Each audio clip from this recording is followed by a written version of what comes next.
How's everybody doing tonight? We are live with the Thursday night episode of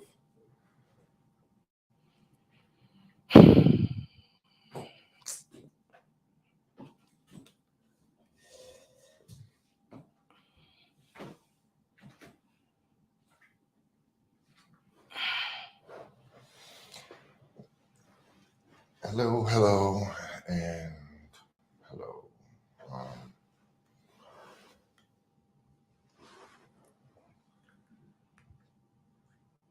Welcome to Fuck Your Feelings, the show.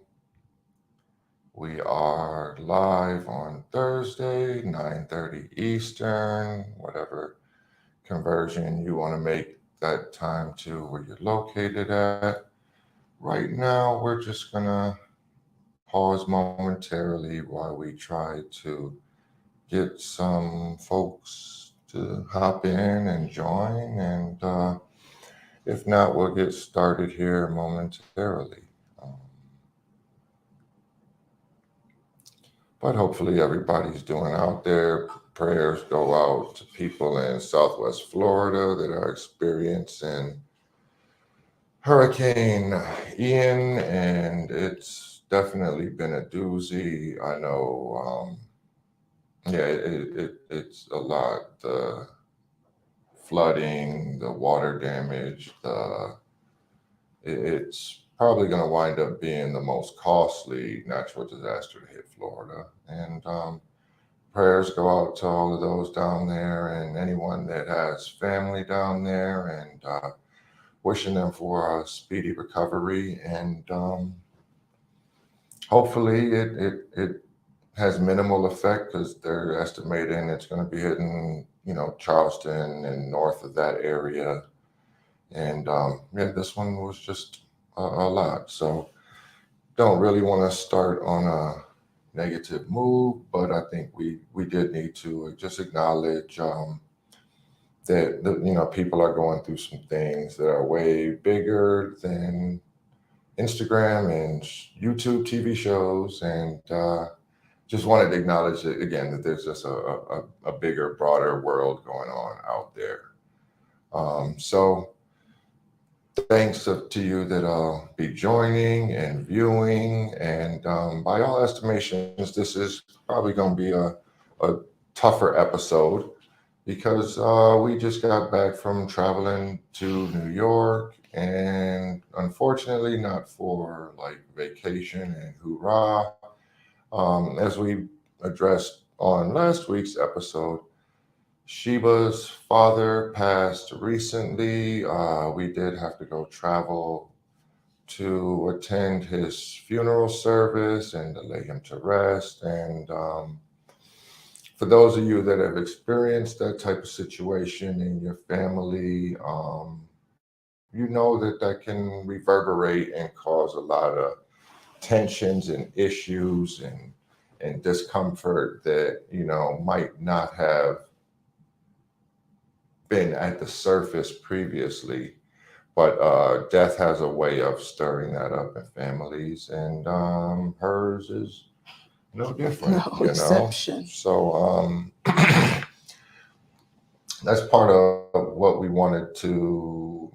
Again, we say we're going to do the show every Thursday. This, like I said, this one is probably not going to be the most joyous, fun-filled episode, but it is some things we wanted to talk about because, again, the purpose and the objective of the show is to change the conversation around Black relationships, and that means not only romantic relationships, but also familial acquaintances, associations, business, you name it. We try to cover all kind of different avenues when it comes to just how you relate to people. We tend to spend a bit more time on relationships because of being a couple, and we just talk about the things that go on with us. That's most of the time that's the motivation, and so that's kind of how we move in that space. And because this is going to be a interesting episode, and I am having trouble seeing, I'm gonna ask Sheba to hold it down for a second, and I Oh, am you gonna can't see? step. I mean, I can, but it's not like what I'm used to, and I left my glasses downstairs, and I'm gonna run and grab those real quick. So Okay, be everyone. right back. So while Rob goes to do that, I think even though he said it's not going to be the most joyous episode, it's probably going to be one of our realest because I'm still experiencing very raw and real emotions from the passing of my father.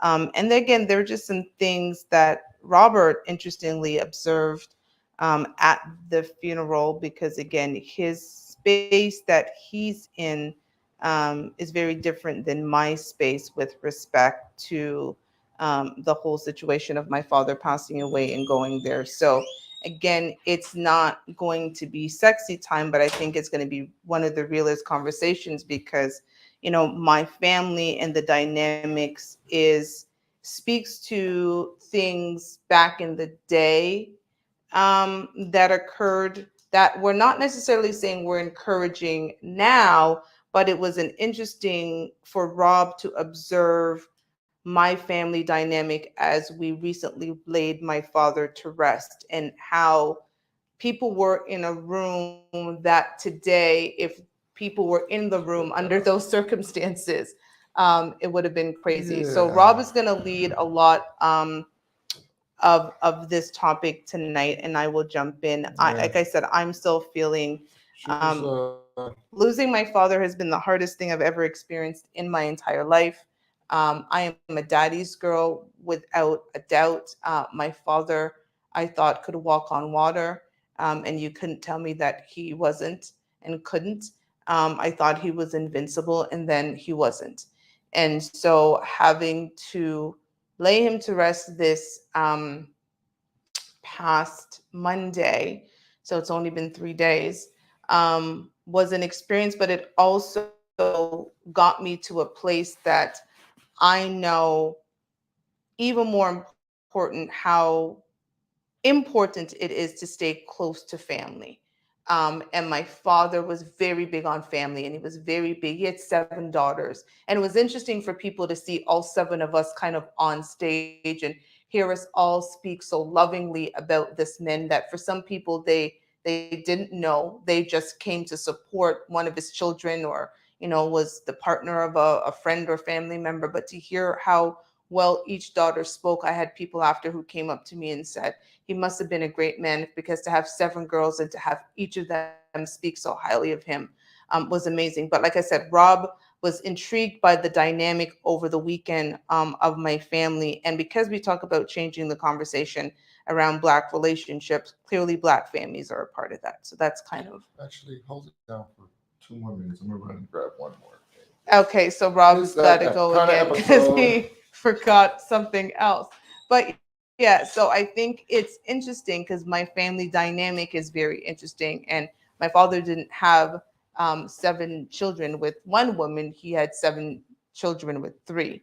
And we'll go into a little bit more of that. I was number three of 7. And if you've heard my story before, you'll know kind of what's coming. If you haven't, stick around to hear a little bit about my birth and my family dynamic. But I think, again, we're talking about changing the conversation around Black relationships. And so, I think my family is like a microcosm of kind of the real world and how you deal with the difficult situations. And again, my birth was actually a very difficult situation for not only my birth mother, but the people in my life. So Rob is back, but so he's going to take over. But yeah, I think I'd love to now hear Rob's kind of perspective on what he experienced.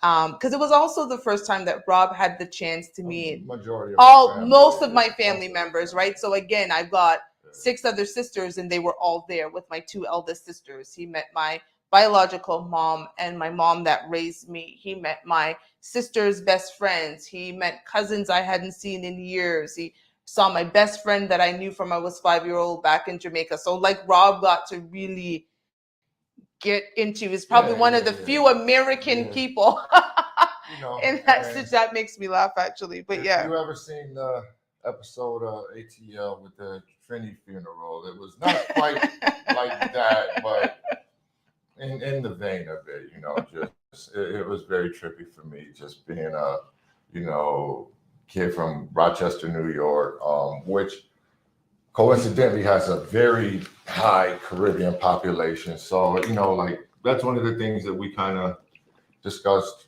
almost from rip. And she's like, I'm Jamaican, and we all know if you watch this show, she is a proud Jamaican. And I was like, yeah, that ain't really a big deal to me. Like, I've been around Jamaicans my whole life, and Puerto Ricans, Dominicans, Cubans, like all the Caribbean Caribbeans. peoples.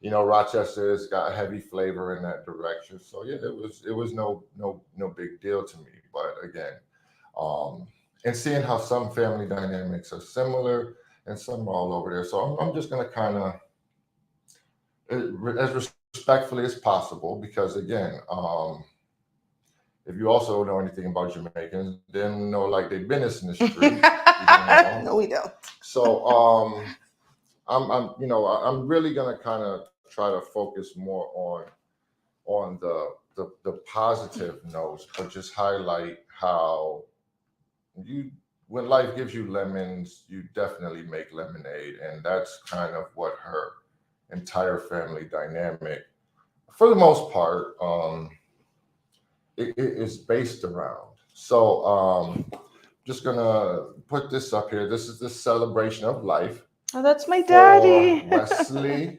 Antonio Billings. That was my daddy. Mr. Billings was born on October 17th, 1944.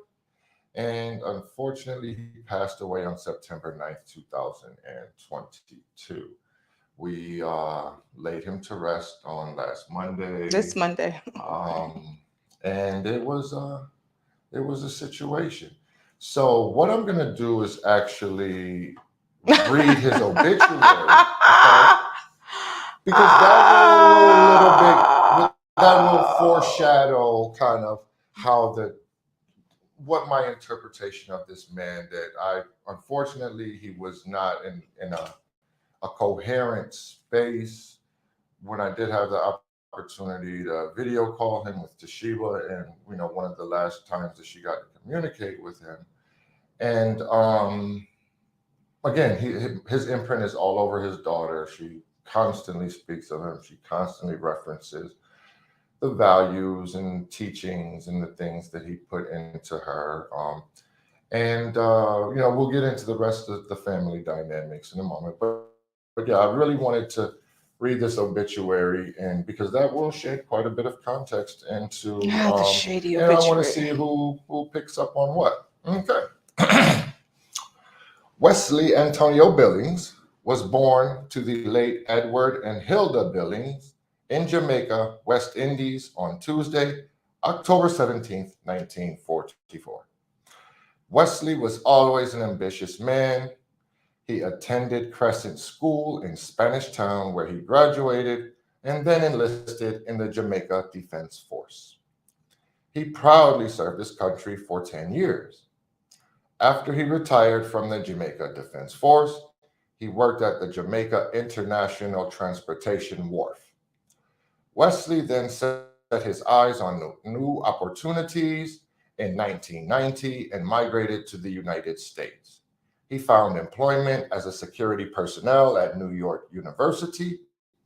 After 23 years of service, he retired in 2013. Wesley was blessed with a large and loving family. In 1965, he married Doris Williams, and they gave birth to Charmaine and Raquel Billings. Okay? He later met Monica Beckford and welcomed his third child, Toshiba Billings, in 1979. In 1999, and I do have to put this in because this was quite a bit of a to-do as far as the implications of this next statement, but In 1999, Wesley married the love of his life, Barbara Sang, and they were blessed with four daughters, Nikesha, Carrie Ann, Sasha, and Gabriella Billings. Wesley went by many names such as Johnny, Manager, and Trainer. He commanded any room he walked in, hence the nicknames he acquired.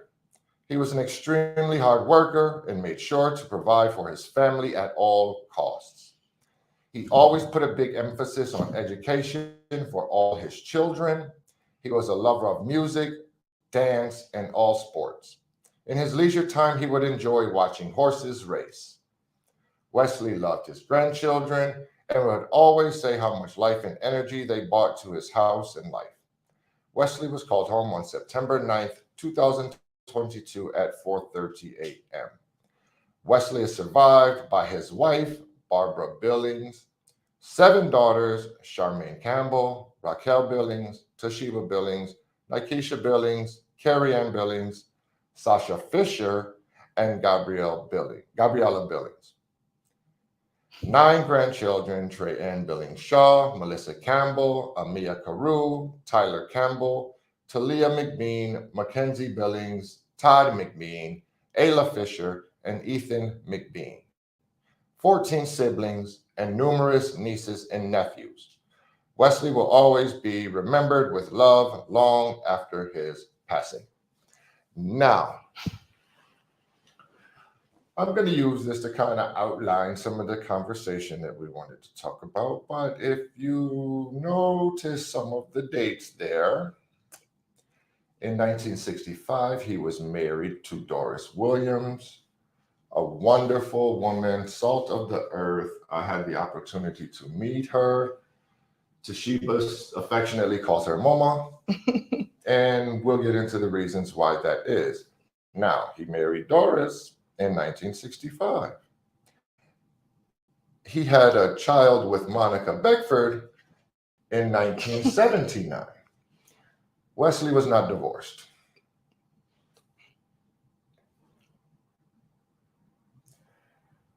Now, most situations, you know how we talk, cheating's not a deal breaker.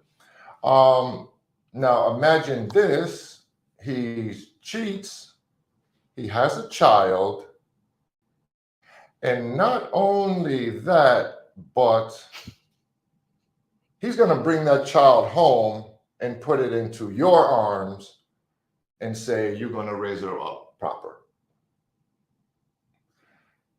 That could not happen in 2022. So to repeat, I am the product of an affair. My mother was my father's mistress, but my stepmother raised me until she migrated to the United States. I then later migrated to Canada to be with my biological mother. But for the first part of my life, I thought my stepmother was my mother because I grew up in a house with my two sisters from my father's first marriage with my dad and cousins and so forth. I did not know that I did not belong to the woman who I affectionately called Mama. So when my sisters refer to what is actually their mom, they say our mom. My stepmom, and I only say stepmom just so people get the distinction, refers to me as her child, right? And so Rob found this weekend interesting, and he's about to tell you why. Now, fast forward to this man's funeral, and again, Toshiba is the one that set many of the arrangements and the accommodations. Her and her sister, Charmaine, who goes familiarly by Michelle. And she is definitely Doris is the matriarch, so she's the sub-matriarch, but her presence is substantial. My sister is the eldest of the first three, and I'm the baby. And Robert could very significantly see that I was the baby. Yes. I was treated like the baby. I am the baby. Yes. Of the first three. Yes. Okay. Now, with that being said, let's imagine, as a child, you and your sister, y'all chilling, y'all doing your normal child things. They My sisters were would have been 14 and probably 12 when I was born. there. You go. So they know what's happening. Imagine being 14 and 12. You're running around chilling with your sister. You know everything's good. You guys do things with your mom. You have girl power time. All of these things going on, and then daddy comes home with a baby. Mama ain't been pregnant. Whose baby is this? This is your sister. Try that on for size a little bit and think about how difficult that must have been for Michelle and Raquel, and to credit not only their parents, but themselves as individuals, because again, they could have been eternally bratty about the situation and never accepted you At all. as a Yeah. sister, Yeah. as a sibling, as on the same part. No, absolutely. They level. were basically teenagers being forced now to accept a little sister that realistically my birth caused pain In their to family. their family. Yes. I was essentially an outsider, and I was being brought to now be raised by their mother. That's their mother. And here our dad comes saying, "Well, here you go. Here's another baby." And Yeah, and you guys are my going to raise this. intuition of the situation kind of read, and I don't think he really asked her No, if she would do he this. brought me home. I think he told her this is what is happening. Because financially, for those who are Caribbean, Jamaica is I always say Jamaica is not racist, but we're very classist. And financially, if you were here for what Rob read about my father, he was financially in a much better position to raise me, especially in a modern structured family, than my mother was. And so, Who was essentially a single mom. Who was essentially a single mom because she was his mistress. And so my dad said, okay, well, this is better for my daughter, and this is what I'm going to do. And so that's what he did. And he brought me home to be raised. Right. Yep, pretty much. Therefore, for her formative years, which are the most important ones, she spent having no knowledge of the circumstances of her birth. Actually, she spent most of her life having no true understanding of the circumstances surrounding her birth. But then, you fast forward to some years, she's 9 years old, and her mother is desiring to be reunited with her. So I met my biological mom when I was 8.5, almost 9. So I met my biological mom in August of 1988. I will never forget it. And I went to live with her in February of 1989. So she was in Jamaica for 2 weeks, and so I had to bond with her in 2 weeks and then go live with her 6 months later. And now be separated from my father, who is the love of my life, right? Like, Right. I love my daddy. Right. So, and just to some of the comments, yes, BB Cutie, my mama is the most beautiful soul to integrate me into her family, because she actually had the neighbors like disliking her for what she was doing, because they were basically said, "You've brought your husband's bastard child into your home, like how dare you." And so my relationship with her, Rob got to experience, it's a very tender relationship, because I could have broken her, but instead she found it in her to love me and love me till this day, 42 years later. And again, Rob will talk more about that. absolutely. So, that's kind of the circumstances in the background. Now, fast forward to this funeral. Guess who's roommates? Doris and Monica. Toshiba's stepmother and her biological mother are roommates. They get along just fine. Actually, there was, I don't know if we'll get into all of that, because I don't really want to air a ton of dirty laundry, just because we're big on, we'll talk about our shit, but we are not going to Talk really about. get into depth into other people's shit, even if we're a part of it or not, just because again, stories always have multiple sides, so we're kind of conveying just the facts to the best Mm-hmm. of our ability. And I'm just going to again talk about some of my perspective, who is someone who also comes from a complicated and conflict ridden family. um, there's some commonality and there's some difference.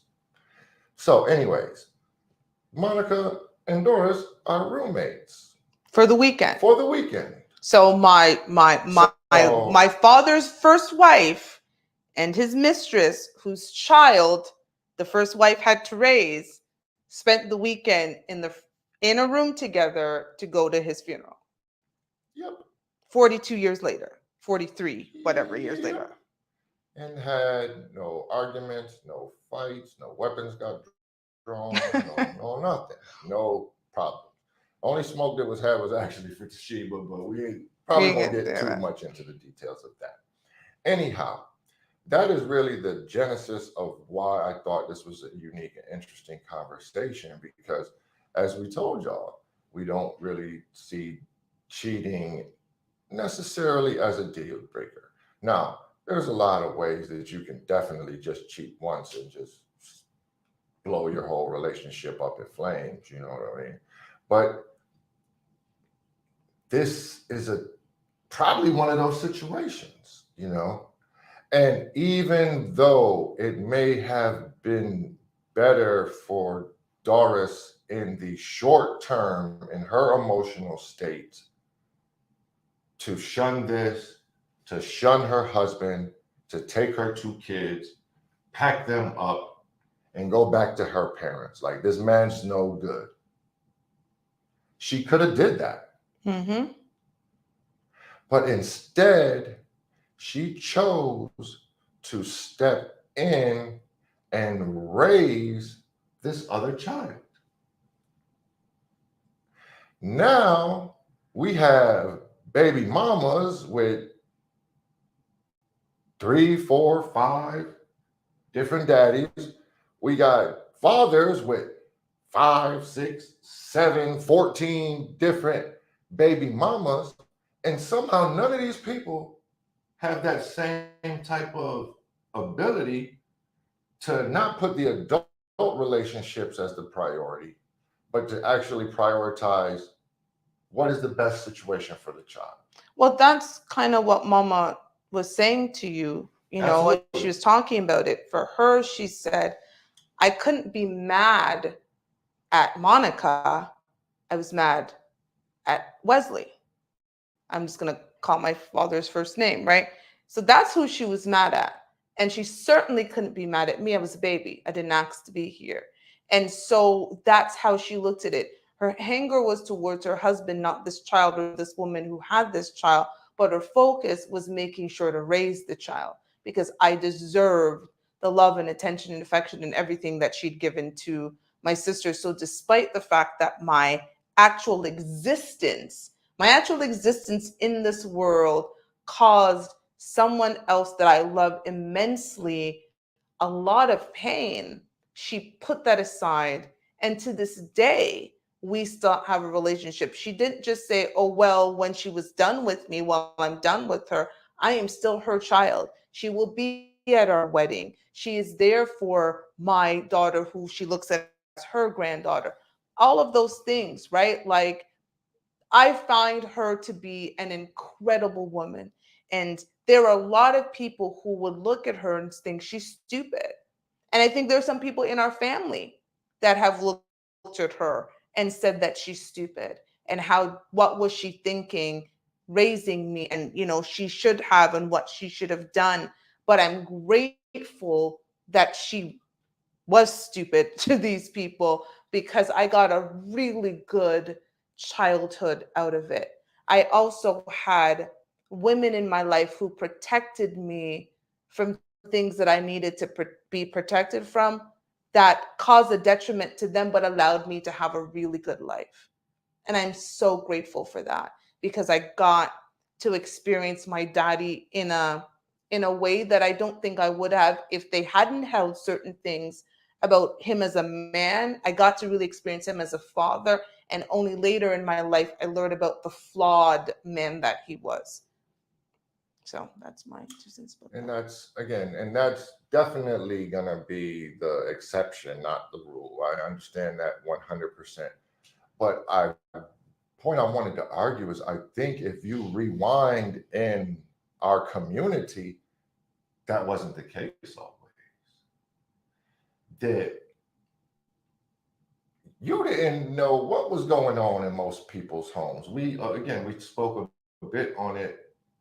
No, we didn't have an opportunity to speak on it last week, did we? Because it was just on Friday, right? Oh, so we I guess we can. So we had an opportunity to have it was a speaking luncheon, and it was rather remain anonymous on that one, just because I Yeah. don't feel like name dropping or nothing like that. But this was It's a well-known author. well-known author, an older black gentleman, and a black conservative.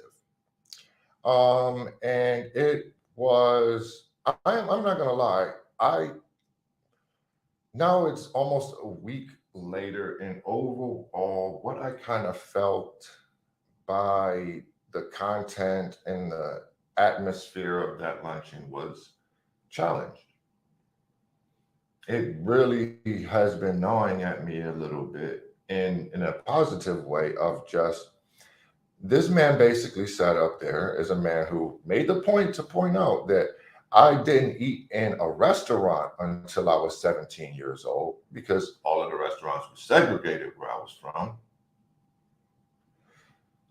To this man firmly stands in the position of racism is not that it's a double-edged sword. It's not the issue that it's historically been, not in like Jim Crow America, and not definitely not in antebellum America, but that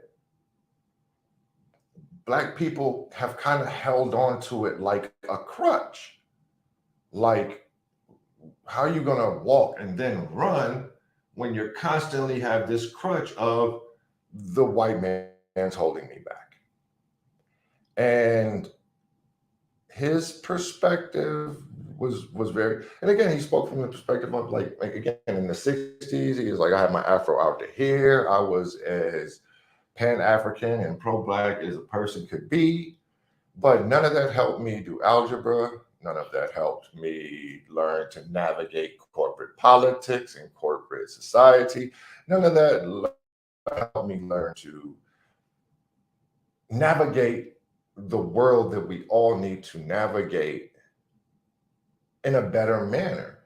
And I was just kind of like, oh, and I had the opportunity to ask a question, and I kind of interjected some of my personal opinion where I feel somewhat similarly. Like again, and neither would he. No one is going to sit up here and say racism is not an issue, but it's not the issue because classism is a far greater issue. If you really pay attention, like the Dave Chappelle joke is, I would love it when poor white people would talk about how much they love Trump because it was so silly.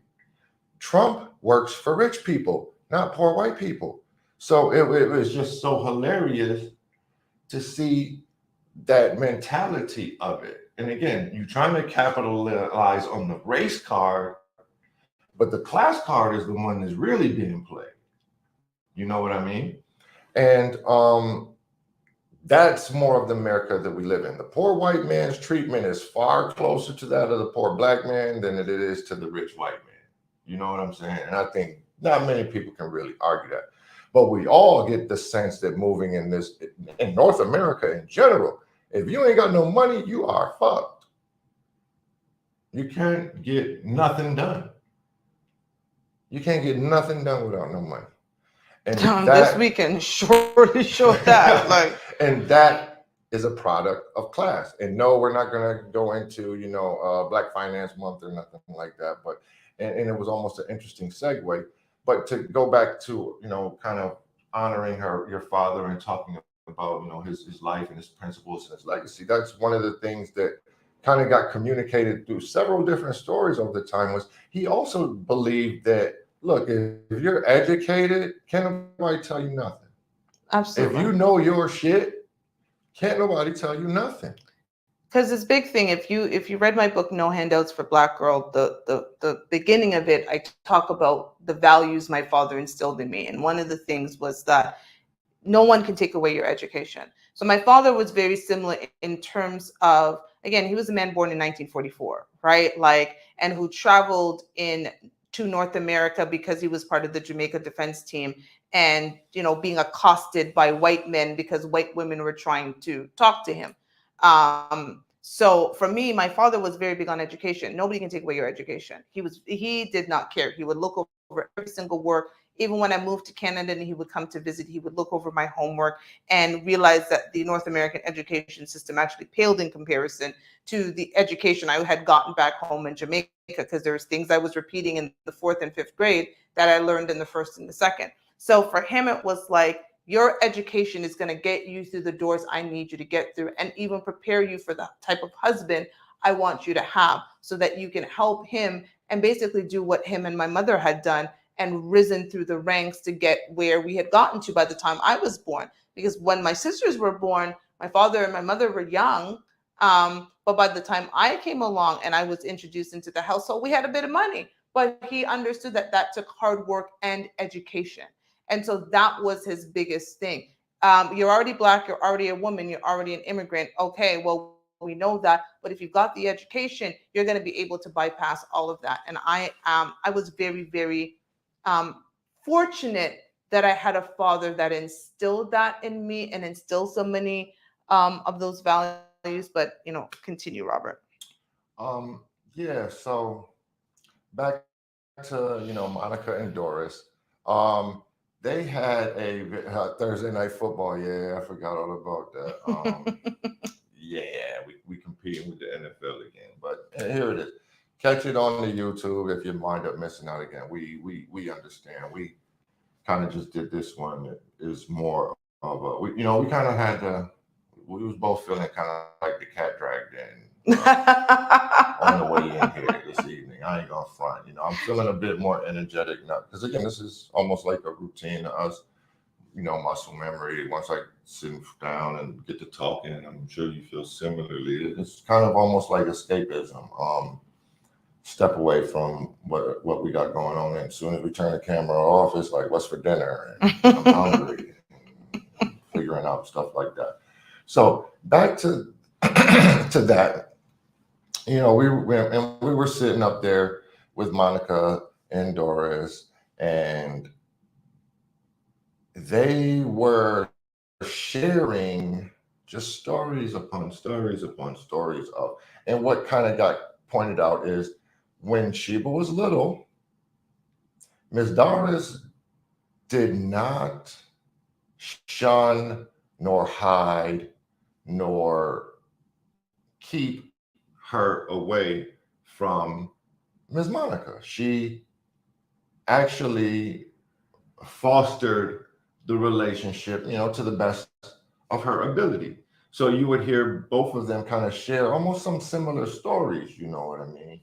And of how, she would come to visit Sheba and Sheba would be hiding behind Mrs. Doris' leg, because that was who she knows, As my who she mother. knew, and who she felt safe with, and who she felt protected by. And I think that's one thing that was clearly very noticeable about Miss Doris is even in her older age, she is like she just reminded me of a lot of historical Black men, like Black women, that old like big mama presence where she didn't have to be physically big, but she had a big presence. She had a big voice. You did what Miss Doris said. I Okay, definitely did what Mom said. that was not It's not up for debate. negotiable, and because of that, she raised 3 fine daughters. And it gets me to think, I know it's like in this new age, some of this stuff that they've been pushing like it's so beneficial. If it's so beneficial, why is society eroding and degrading? if being a helicopter parent and being, their best friend and being their sidekick and trooping through life with your kids together is such a great idea, then why is society eroding? If being a single mom is so great, why is society eroding? But I tell you who tends to produce good kids at a very high clip: strict parents. And again, I've been challenged and reflected, and in certain things, I'm just like, yeah, man, I really get it. Like they say in the Bible, or spare the rod, spoil the child. And it doesn't mean you'll smack them up and beat them necessarily, but it means you stay on their ass. I'm at 42, and my two sisters and my mama are very much still on my ass. Rob got to see this weekend because, again, I'm the baby. And I listen and I take my talking to, and it is what it is. None of my accomplishments, none of that shit matters to my sisters and my mama. Like, you gonna do because you gonna do, and we told you to do it. And I'm like, okay. And yes, I have an opinion, and yes, I have all of that, and yes, I have the right to share my opinion, but I don't get to twirl my neck and do all of that when I'm getting my talking to. And here's the other thing that with and again, from the pastors to just there was it was a much older crowd. And man, it was just overwhelming of just like all this new stuff ain't necessarily good. Like, you don't seem happier, you don't seem necessarily safer. Like, so what is it really all for? Like, But again, there are people who would think today, I mean, there's probably, again, people who thought it, didn't say it as much back in the day in 79, 82, whatever, when I was growing up, that really think that my stepmother is stupid. They really think that her decision nowadays, definitely fast forward 42 years, women would think that Rob having an outside child and me raising it, I'm not a queen. I was basically told that me thinking that, um, cheating is not a deal breaker means I can't really have queen energy, right? Like, I don't want that for you, queen. Like, if cheating is not a deal breaker, but I was brought up I was brought up in a home where, again, my very presence came from infidelity, but I was raised with love.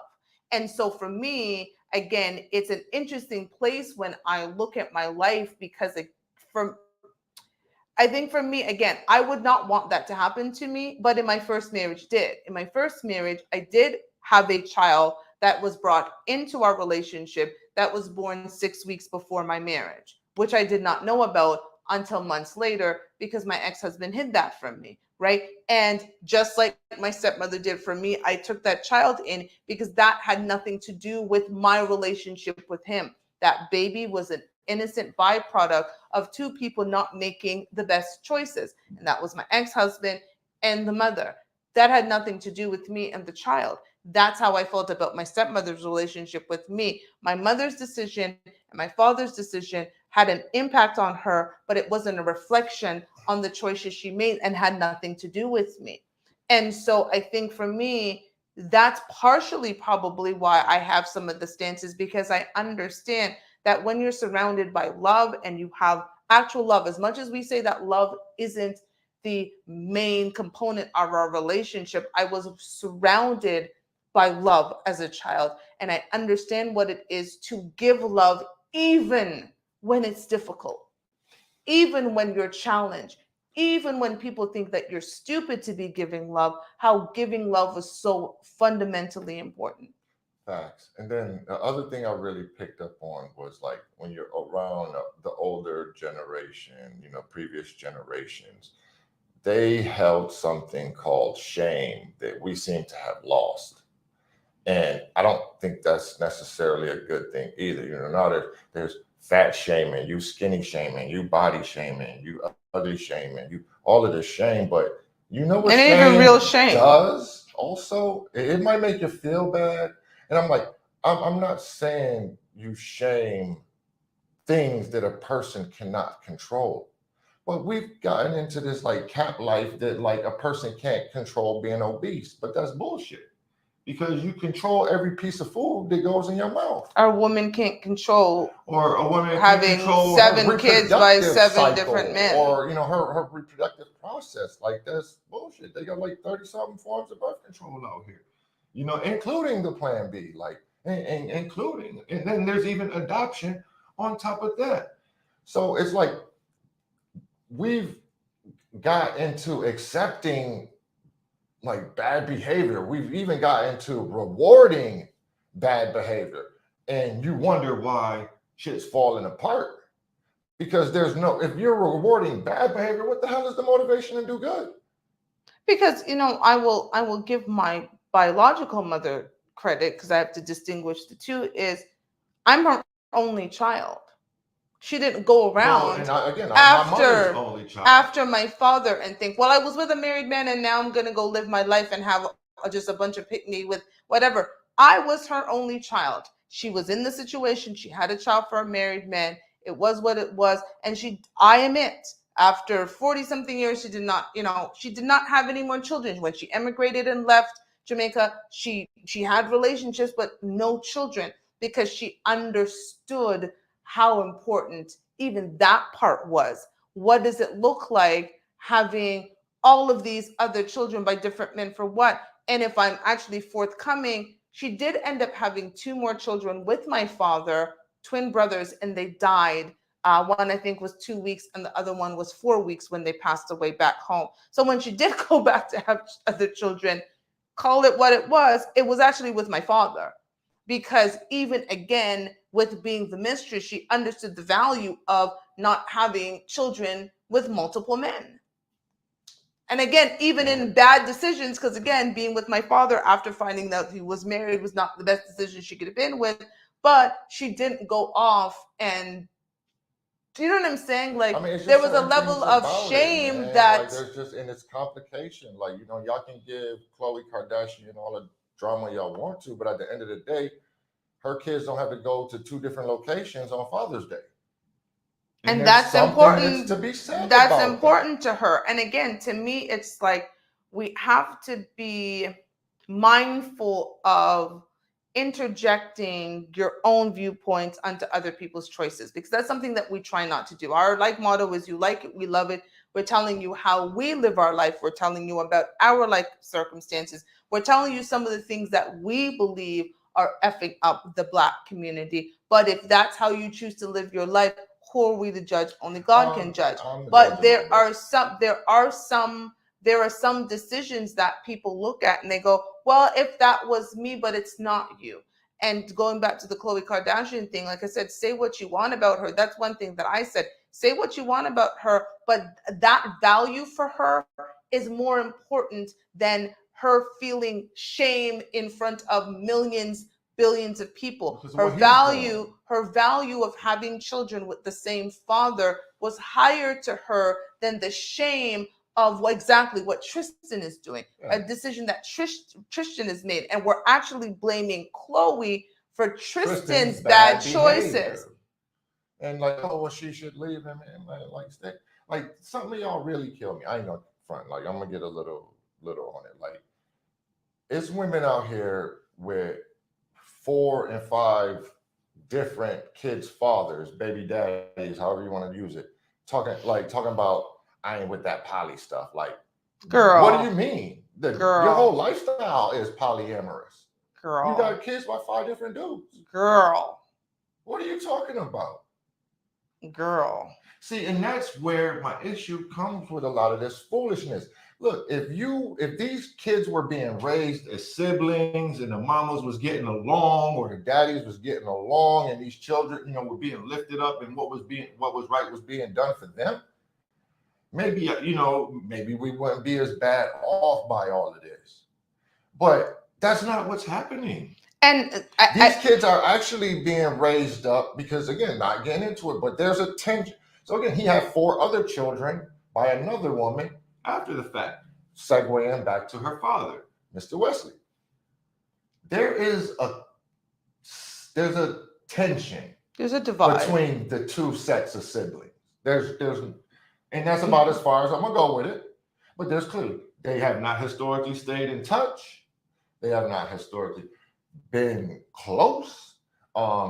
Even when he went into the nursing home, about 10 years 10 ago. years ago or so, that might have brought them together for a moment, and then it was back to The there was first three clearly and the two last different families. And I don't think that was Mr. Billings's choice. No, it wasn't my daddy's choice. I don't think he enjoyed that. I don't Yeah. think he liked that. He didn't. And I'm not going to point fingers on to why that was. All I will say, though, is a precedent was already set with the first two baby mamas. So something different occurred.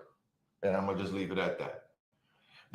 And that's where we're at today, where a lot of times these kids, especially these, like when there's animosity towards the father, you raising that child up with that same animosity, with that, you don't like his mama. You raising that child up with animosity for their grandmother. And it's just, that is wrong. Like, please tell me how that's right. It isn't, because I think about what my life would have been like if I was rejected.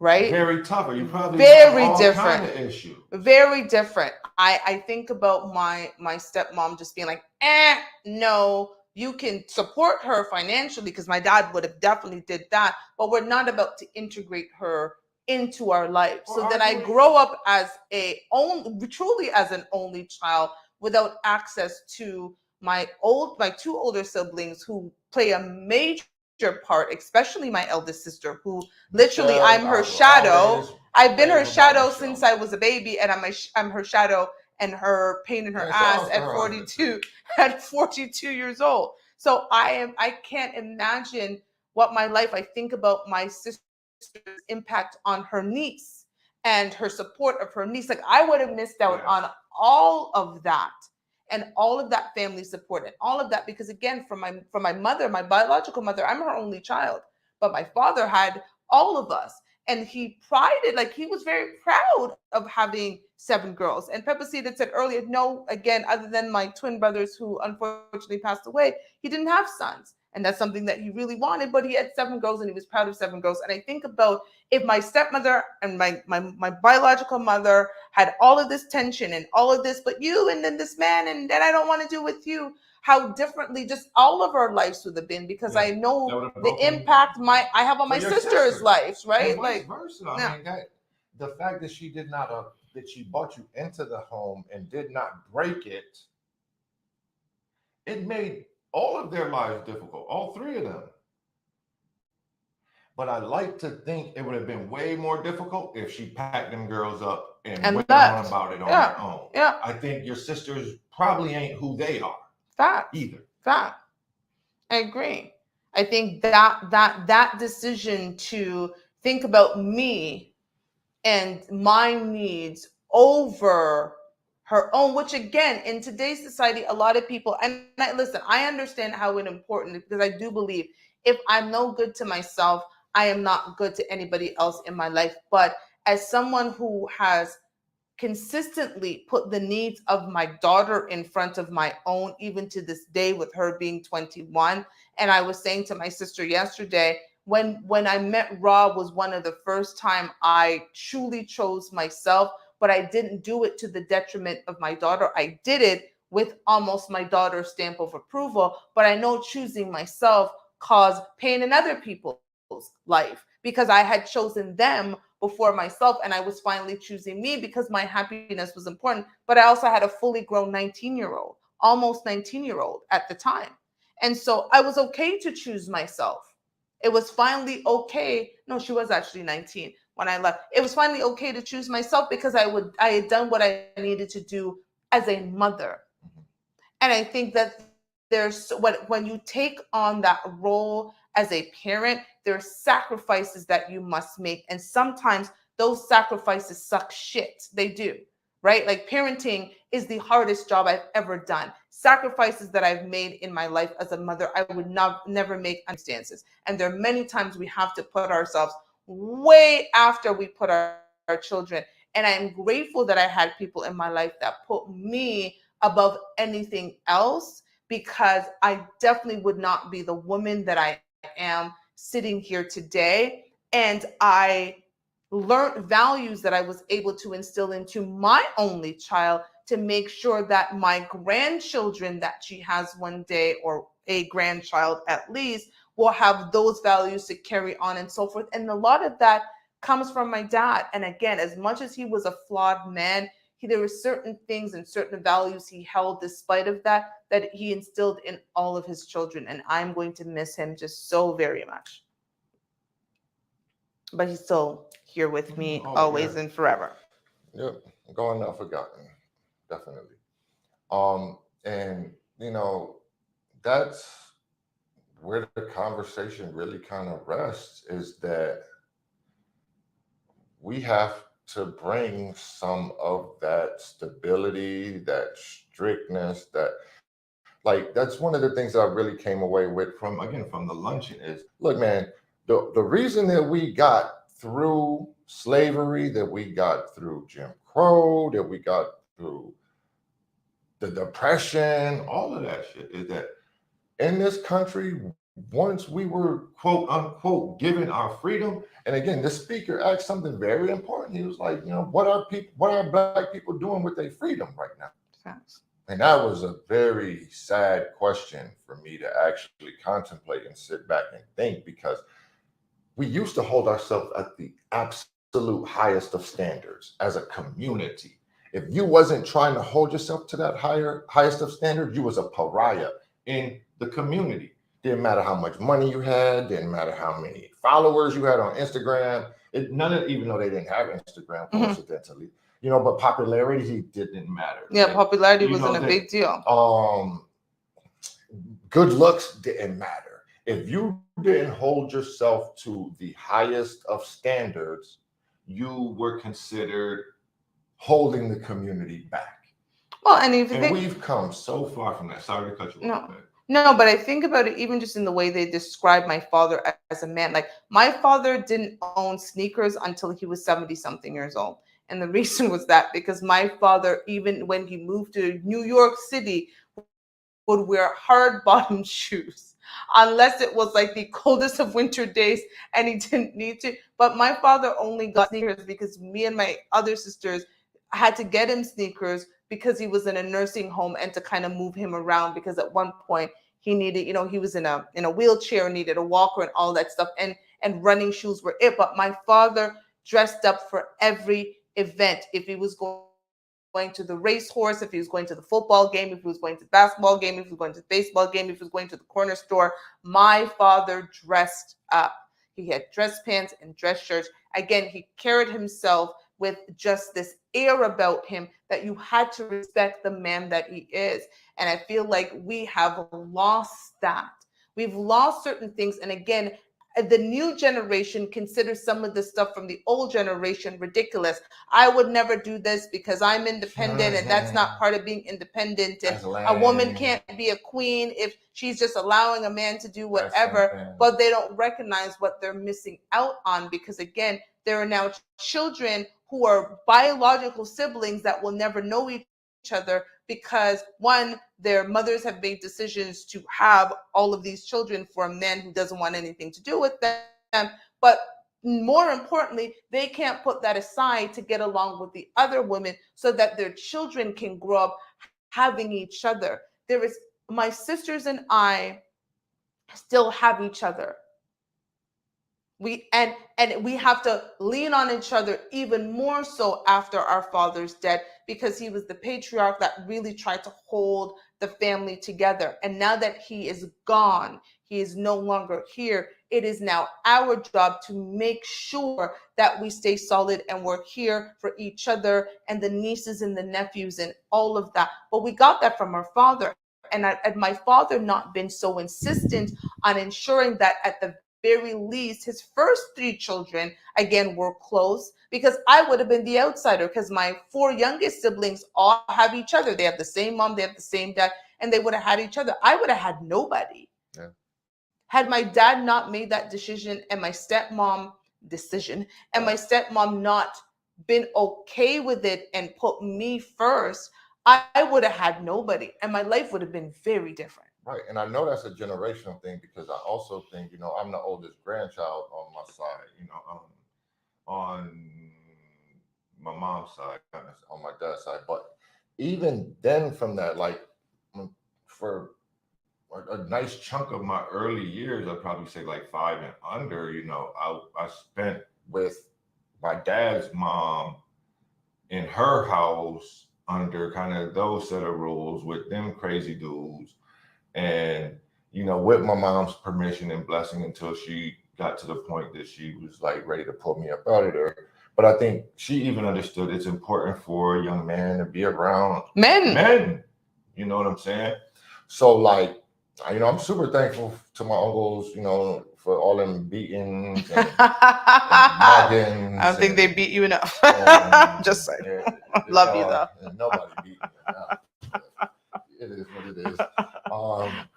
But yeah, I definitely came up with a certain sense of, you just can't absolutely, there's consequences to shit. You know what I'm saying? Like you go running your mouth off and you 4 years old, like you just, Billy Badass, and you would get walloped for it, and you just learn, maybe I don't need to be talking like, maybe I need to talk like I'm a little kid and be a child and stay out of grown folks' mouth and do childlike stuff. And, those are things that just, like I said, I'm like, I still to this day, I might be ADD, ADHD, I don't know. I think, but when you got punched in your chest for acting crazy, you learn to control yourself a little bit differently. You know what I'm saying? And man, let's be real. Like self-discipline is also something we lacked. Like most we completely people lack move that through this world just in being told, indulge your every whim and indulge your every want, indulge your every desire. And that's just not how life works. Here's life. In order to do things you want to do, you got to do a bunch of shit that you don't want to do in order to make that possible. And we're lying to people basically, just telling them, free to be me, freedom, free to be you. But what are you doing with it? And that's what I've even been challenged to myself. And I get busy, but I could be doing more. You could always be doing more. And I started thinking, physically, man, shit, it's damn near October, and I was supposed to be getting in shape this year. So now I got like 3 months to try to cram in 12 months of working out, which is impossible, but at least I can try to have some type of progress. Okay. Because again, you heard it here first, folks. Challenged a little bit, and heard it here first. Again, somebody asked you what you're doing with your. I'm in the gym, and then I added like a 4-mile walking trek every morning before I go to the gym now. But I digress. First of all, it's going to continue. Since I came back, I upped my step count all around New York together. And I realized how much I missed walking. Right. And so now I get up at 6:20 to be out before the sun rises in Arizona, and then I can go to the gym. World-class athlete. Watch how I run her down. Oh, okay, good luck with that. But watch how I run her down. Okay. World-class. Please do. World-class. Get on it. All right. Plus my boy Jules, got back in the lab, Mr. Flowers 20, and I'm like, you're behind. He pushed himself into the gym before I did. You're lagging behind, sir. Slippity slapping, but again, I'm a little spoiled, a little fortunate genetically that, man, I don't have to sweat it. Well, I'm trying to pimp you out, so get on it. Give you some extra money, y'all. I guess I don't know. But yeah, that's really kind of what the weekend was like. Was spending time with her family. Her older sister Michelle. She was her dad's firstborn. Her and her husband are awesome, super amazing. Shout out to Michelle and Paul. Felt very comfortable with them. Felt very much a part of the family with them. They raised 2 fantastic children, and Melissa and Tyler got the chance to meet them, and that's one thing, again, I've also learned when you're around a bunch of West Indian fellas, you pick up one thing is stoicism is a man's best friend.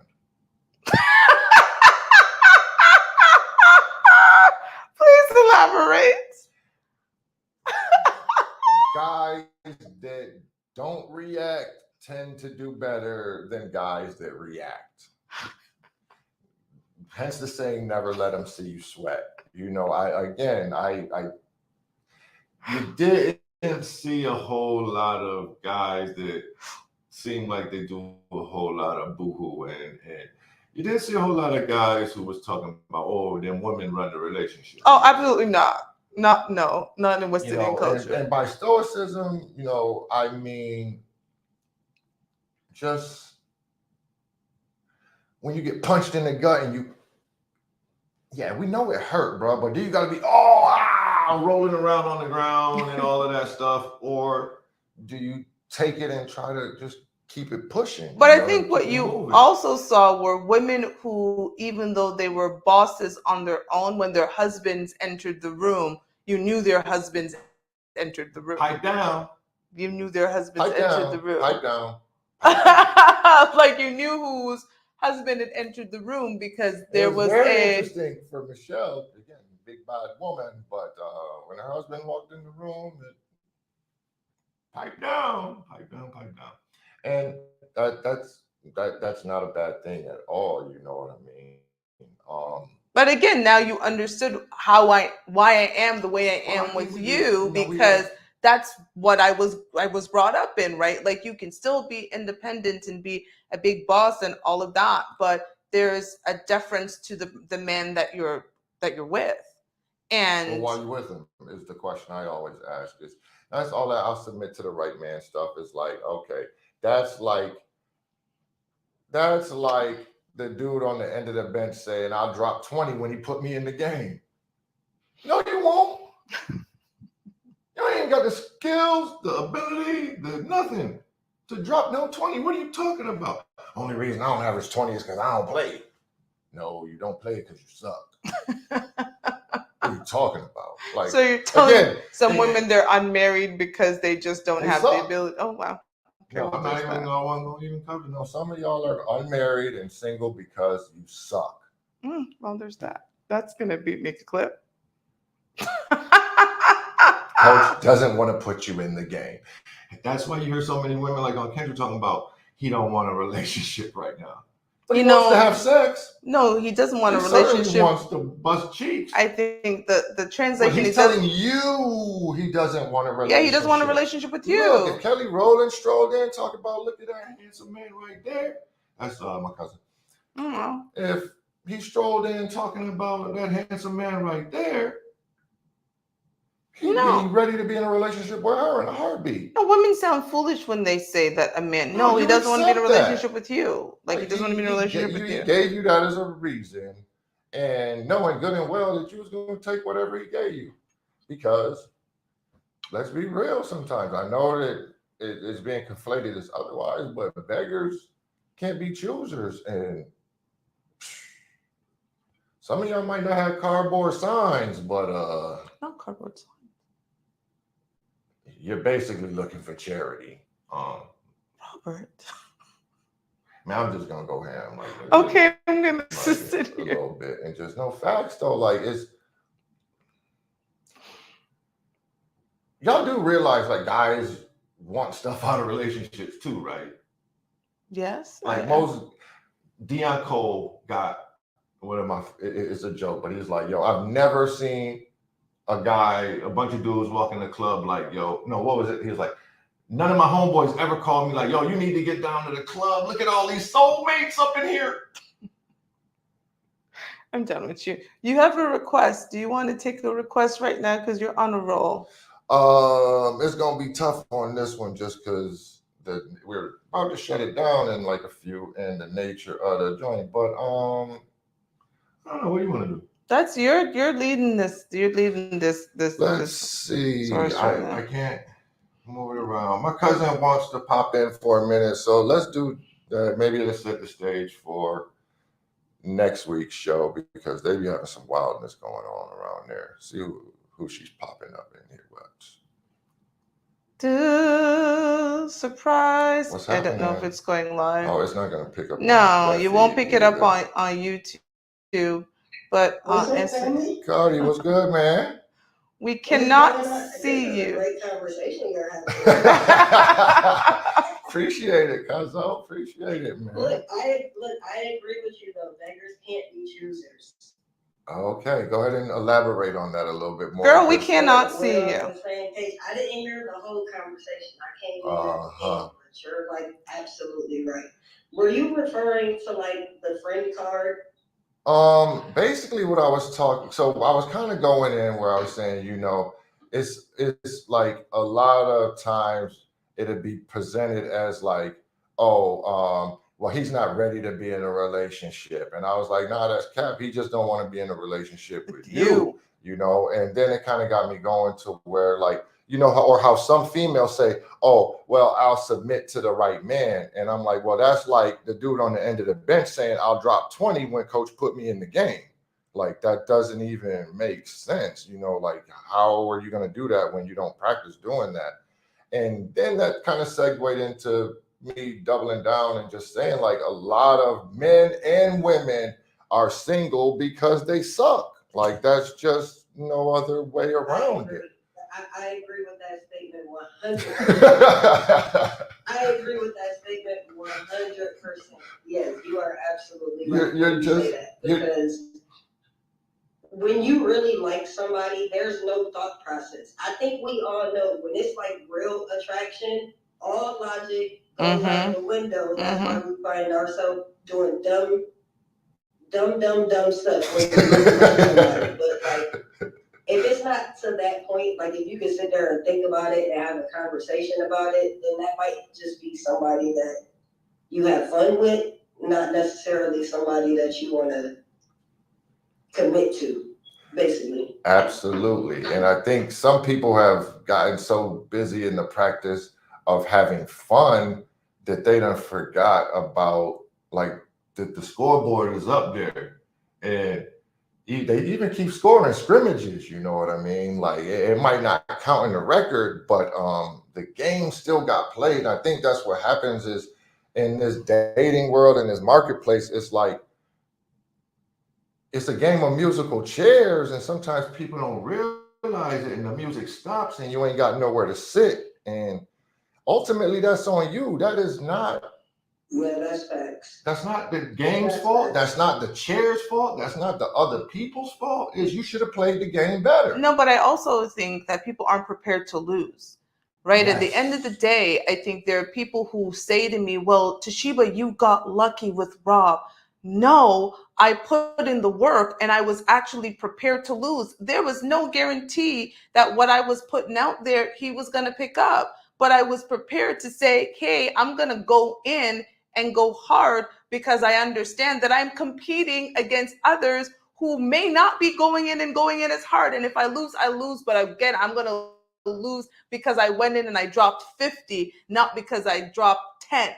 Facts. I ain't gonna front. She got me thinking back to kind of our beginning time together. I was like, yo, she did go hard. I went hard in the paint. She went hard right off the rip. I like that you said that because I got a show that I'm doing. I'm about to do a dating show where it's a competition. I already got 10 girls. It's probably more girls coming. But yeah, the ones who don't really put in the work, they don't really get my attention. And it's not personal. It's just somebody's going harder than you, baby. I'm sorry. Like they're showing up. Like I had to show up, and I didn't show up in a way that was sexual. No. I showed up in a way that was intellectual. I showed up in a way that was very interested in you. No. In who are you and what do you stand for, and was probing about you and made it about you, but I was very interested in you. It wasn't about me. I didn't make it the Toshiba show and what you could do for Toshiba. I was showing you how much better your life with Toshiba could be. Yo, I'm gonna give y'all. You need to keep this one. Oh yeah, she's not going nowhere, cuz. She's not going nowhere at all, man. No, seriously, like I'm just gonna keep it a bean. I've had so much sex in my life, like just being honest, that's not what's gonna get me. The sex is not gonna get me anymore. It's almost boring to me. Like it's cool. Like if we have an attraction and it's hot at that moment, cool. But like I'm not going into any relationship thinking I want to have sex because that's like the last thing on my mind because I've done it. And that's where you were at It too. used to be Pretty a much. minority, and now it's like if a girl is throwing herself at me, I'm almost turned off because it's like I've been there, done that. You got something else? Like, do you even really like me, or do you just think I'm cute and you want to throw it to me real quick? Like, so I get it. Right. It's like Intellect is where it's at. it's a difference between throwing yourself and, as she likes to say, being obsessed. Like, she stepped in, she took a look at the landscape, and she saw opportunities, and she filled in spaces. You know what I'm saying?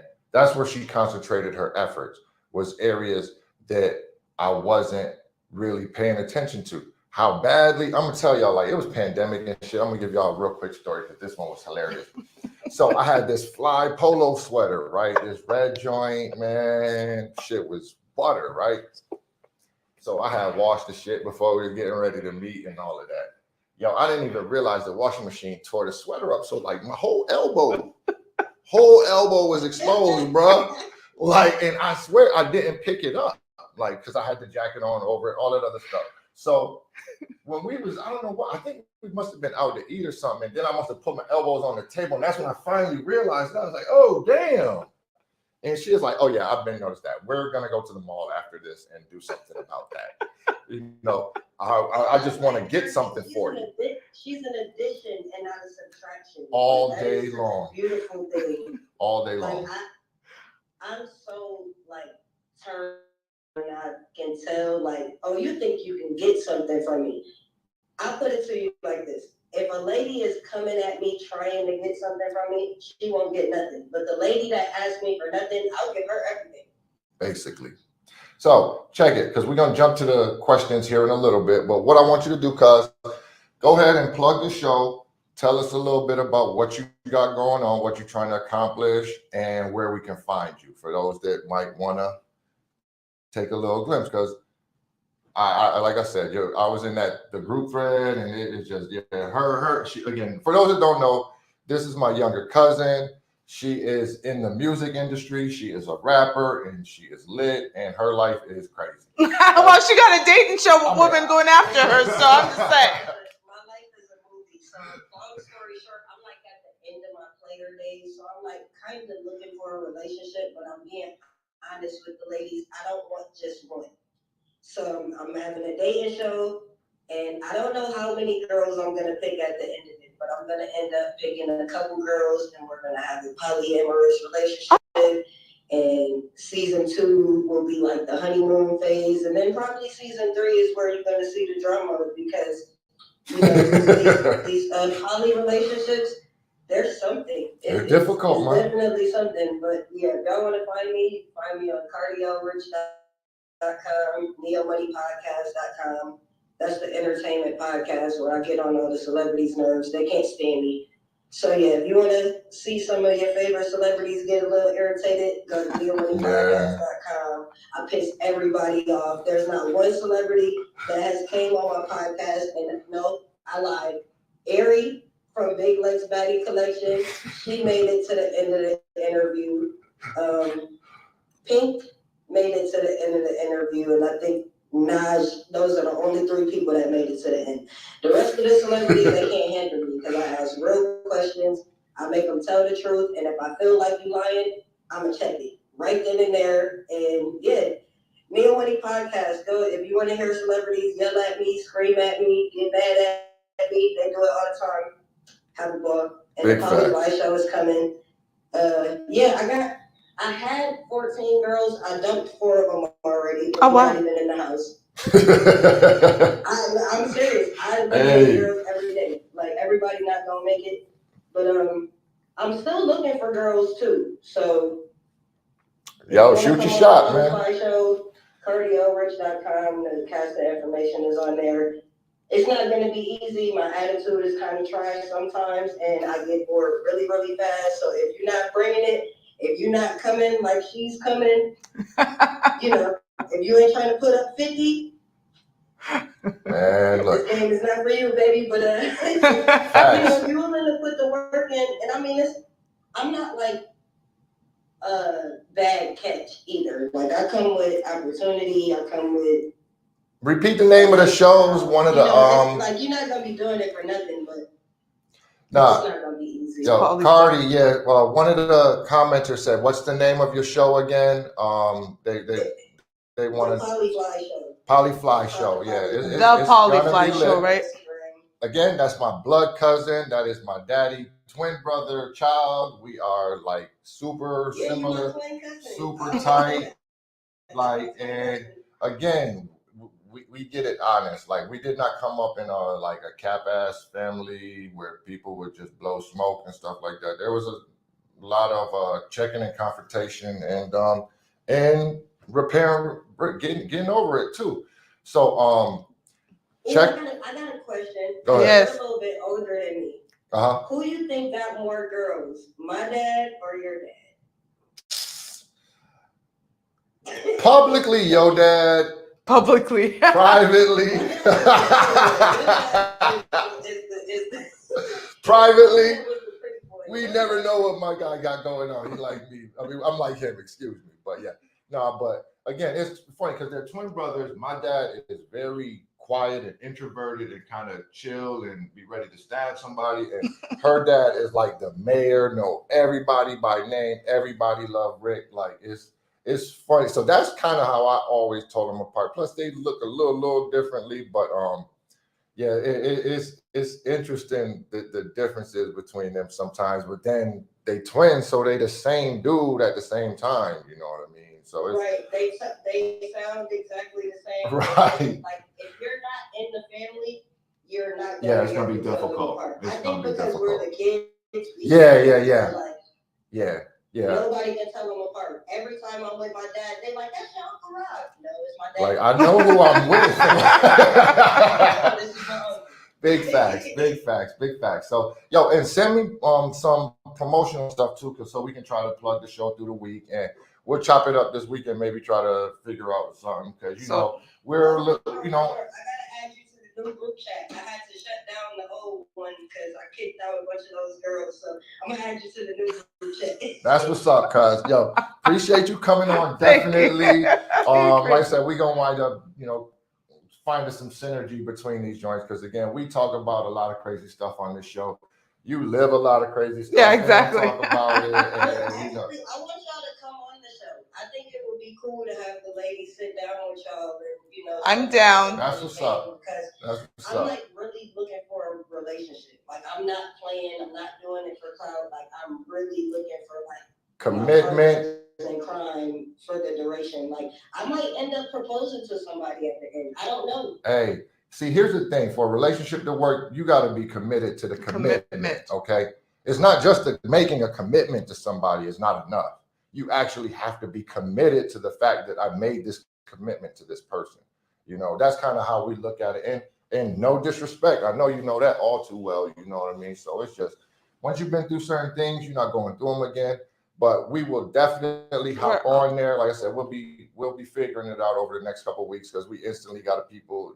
I think you got some like, oh, what's going on with that? And so yeah, Cardio Ridge, Neo Money Podcast, Polyfly Show, and my beloved cousin. Thanks for joining.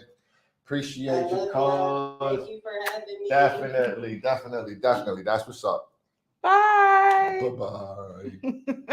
So we are going to go to that was great. Thank you for joining. We're going to do probably 2 questions each.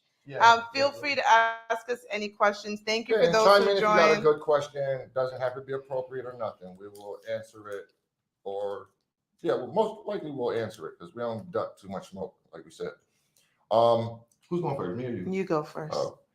If you could share a meal with any 4 individuals, living or dead, who would they be? Ooh, okay. Top of the list, the guest of honor, El Haj Malik Shabazz, also known as Malcolm X, my single most favorite individual person. Then I would go probably someone like a Nikola Tesla. Throw Jesus in there because I got a lot of questions for him. And one more person would be I don't know, like Chris Tucker, somebody just make this shit funny as hell. That And a comedian. would So be Dave Chappelle or somebody like that. I would go with Dave Chappelle. Dave I would. Somebody that can make it all funny on top. That would be hilarious. I like that four. That was a good four, babe. Okay. My question is, what's your childhood's most terrible memory? Oh God, why did I put these types of questions here? You Um, be trying to I know, I'd be just sometimes. Or you hoping I'm sometime. picking the question? I don't know what I'd be hoping. I would say leaving Jamaica because that was leaving a life behind that I knew for a life that I had no idea what it was going to be like at 9 years old. So leaving Jamaica was definitely my most terrible childhood memory. But again, I made a good life out of it. Someone says I got a question for him too. Okay, for go Jesus. ahead. I know Oh, for Jesus. Oh, yeah. Got I got a lot of questions for that guy. But and none of them would be Disrespectful at all. I No, would you're- want to pick his brain, just like Nikola Tesla, just like Malcolm X. I feel you, as you should. And even Dave. Man, Dave is a No, he's pretty brilliant. intelligent guy too. All right, what's your greatest sexual fantasy? Lord have mercy.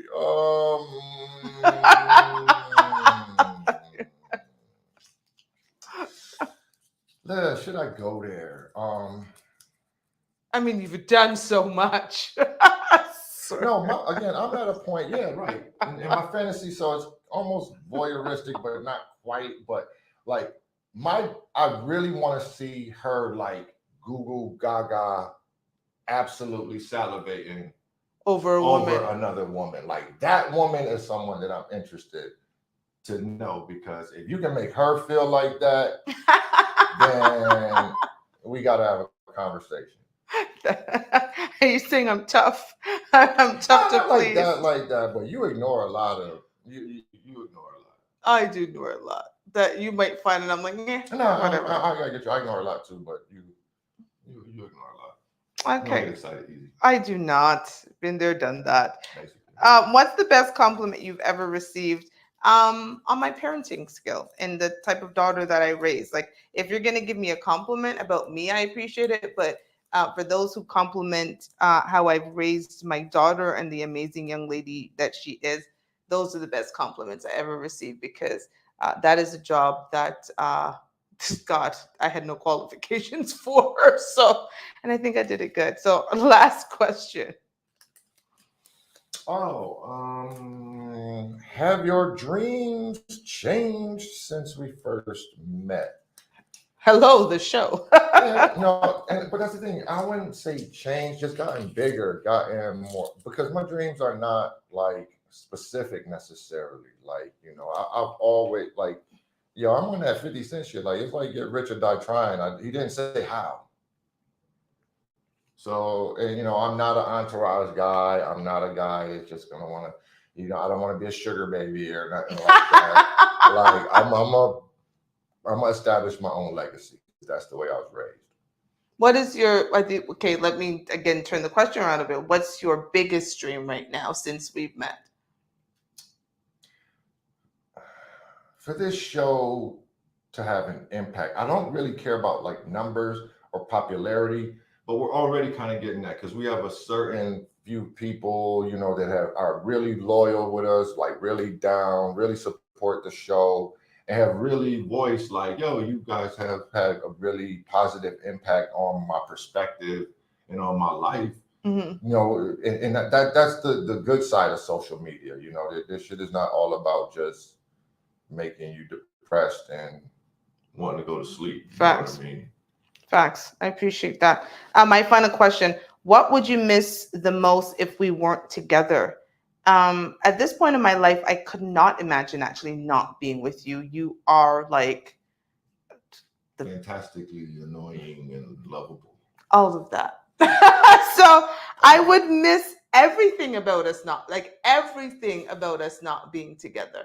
Like even the drawers on the floor in the morning and the open cupboards I've that been you done. taking my stuff out the bathroom in the morning, and sometimes I think about leaving it just to like know that I won't be here and hear you like frustrated and kissing teeth and him could pick up his shorts and put him in the. But I've been really good at picking up by myself this week, I think.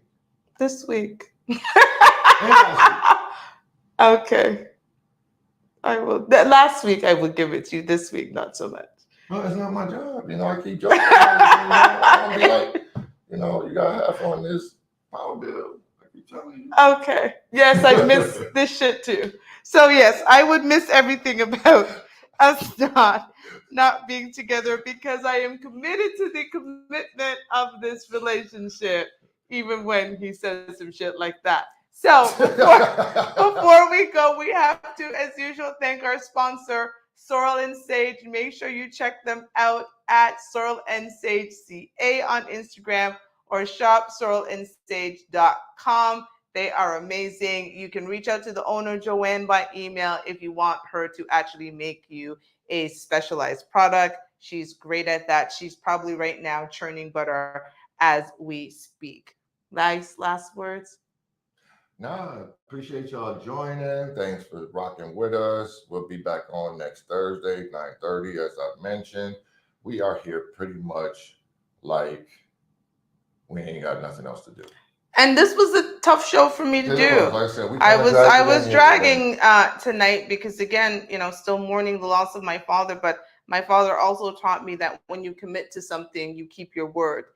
And we don't care if is one person watching or 101 people watching. Like for us, it's we've said that we're gonna do this every Thursday at 9:30 Eastern, 6:30 Pacific, and no matter what's happening, like we've only missed one show in 52 of them. So, but since we are talking about it, hit the like button, heart button, subscribe please, button, whatever button it is on whatever platform you're watching. We definitely appreciate you, but again, this is not why we're doing this. Like again, our life is gonna go smooth and swimmingly, regardless of whether we ever become internet. What is it? Influencers. Yeah, and I think we're already there. Yeah, I got influence in my personal life, so there you go.